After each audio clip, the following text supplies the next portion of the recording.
जो सिंध के अंदर जो जिस तरीके से इलेक्शंस हुए हैं, जिस तरीके से धांधली की एक नई वहाँ पे मिसालें कायम कर दी गई हैं, हम इन नताइज को, इन इंतखाबात को मुस्तरद करते हैं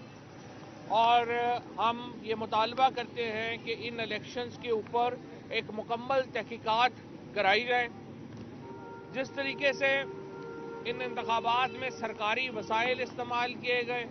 जिस तरीके से इंतखाबात को पहले तो डिले किया गया, फिर वोटिंग की शरह को कम करने के लिए कि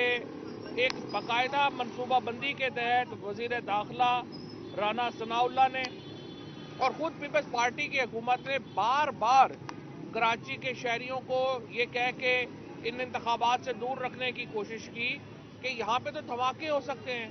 हमारी अमन अमान की सूरत हाल ही बहुत ख़राब है।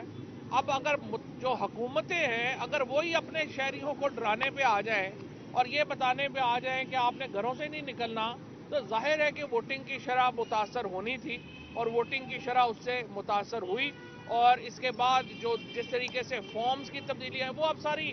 वीडियोस आपके सामने हैं, आपने खुद देखा है कि किस तरीके से यहाँ पे ये कराची के जो इंतखाबात हैं उनको